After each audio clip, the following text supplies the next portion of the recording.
यहाँ अगर जेई के एग्ज़ाम को आप टारगेट कर रहे हैं तो आपकी तैयारी जेई ओरिएंटेड अगर होगी तो आपको डेफिनेटली फ़ायदा पहुँचेगा और बहुत कम समय में जेई एग्ज़ाम को आप पास कर सकते हैं।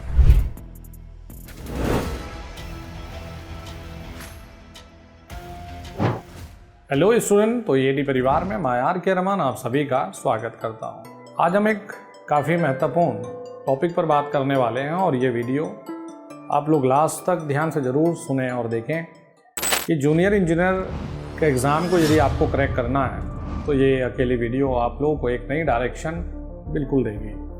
देखो, होता क्या है कि जूनियर इंजीनियर का एग्ज़ाम को आप ऐसे समझ सकते हैं कि एक सैंडविच टाइप का ये एग्ज़ाम है, जिससे आप ये देखते होंगे कि अगर इससे कम लेवल पर बात करें तो आईटीआई का एग्ज़ाम हो जाता है और अगर ऊपर पर बात करें तो भैया एई और गेट का एग्ज़ाम हो जाता है।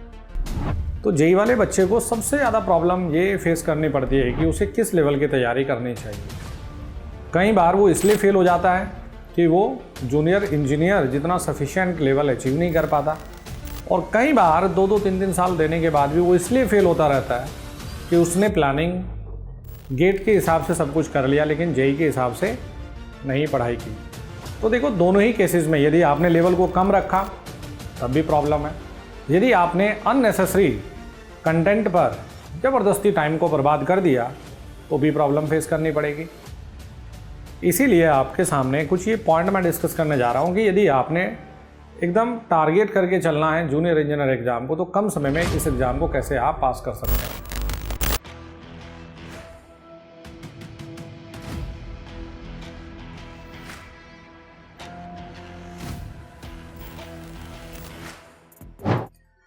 देखो स्टूडेंट, अगर पिछले कुछ दिनों से एग्ज़ाम के पैटर्न की हम बात करें तो जेई का एग्ज़ाम ने बहुत डिटेल में चीज़ें ना पूछकर एक फैक्ट पर आधारित चीज़ें पूछी गई हैं। अगर हम आईटीआई के एग्ज़ाम की बात करें तो डेफिनेटली आईटीआई में भी फैक्ट पर आधारित चीज़ें हैं, लेकिन आईटीआई के कुछ एग्ज़ाम बहुत आसान भी आते हैं और कुछ एग्ज़ाम थोड़ा सा मॉडरेट चले जाते हैं। वहीं अगर गेट की बात करें तो गेट में आप लोगों को यार 3 घंटे में एक लिमिटेड क्वेश्चन करने हैं। आपको 65 क्वेश्चन को अटेम्प्ट करना है, आपके पास कैलकुलेटर है, तो वहाँ पर डिमांड हो जाती है कि आपको डेप्थ ऑफ नॉलेज चाहिए। यानी कि अगर गेट की बात करेंगे तो आपको 7-8 सब्जेक्ट पढ़ के काम चल जाएगा, लेकिन वहीं अगर आप जेई के लिए पढ़ेंगे तो आपको लगभग 15-20 सब्जेक्ट को पढ़ना पड़ेगा, और अगर यूपीपीसीएल जेई को टारगेट करना है तो फिर आप लोगों को लगभग 25 सब्जेक्ट को करना पड़ेगा। तो फिर 25 सब्जेक्ट की अगर डेप्थ में जाके आप पढ़ाई करोगे तो तब तो डेफिनेटली आपको प्रॉब्लम फेस करनी पड़ेगी।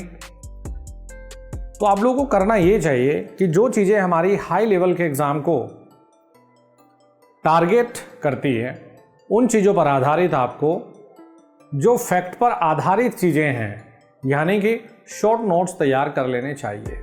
अब जैसे कि एक एग्जांपल ले लेते हैं कि आपको 3 फेज इंडक्शन मोटर करना है। अब 3 फेज इंडक्शन मोटर में यदि टॉर्क के डेरिवेशन पर आप चले जाएंगे तो आप अननेसेसरी समय की बर्बादी कर रहे हैं। जेई के लेवल में डायरेक्टली क्या सवाल है, या तो फॉर्मूले पर आधारित पूछता है या फिर वो कुछ थोड़ा बहुत वेरिएशन ये कर सकता है कि इस क्वांटिटी के घटाने से बढ़ाने से क्या प्रभाव पड़ेगा। लेकिन वहीं अगर हाई लेवल के एग्जाम में बात करें तो आपको पूरी डेप्थ में नॉलेज चाहिए, यानी कि प्रॉपर आपको डेरिवेशन पता हो, क्योंकि कहीं भी किसी भी एग्जाम में जब हाई लेवल को आप देखोगे तो किसी भी पॉइंट से उठाकर वो न्यूमेरिकल बना लेता है।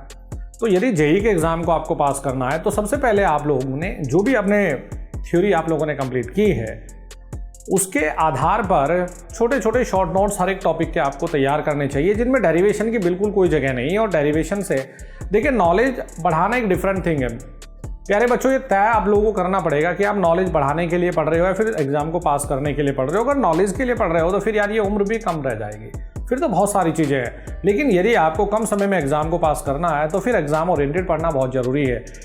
ऐसे ही मार्केट में बहुत सारी किताबें भी अवेलेबल है, तो बच्चा वहाँ भी कंफ्यूज है कि मैं एई के लिए किताब पढ़ने जाऊँ या एई वाली किताबों को पढ़ूँ या गेट वाली किताबों को पढ़ूँ या आईटीआई वाली।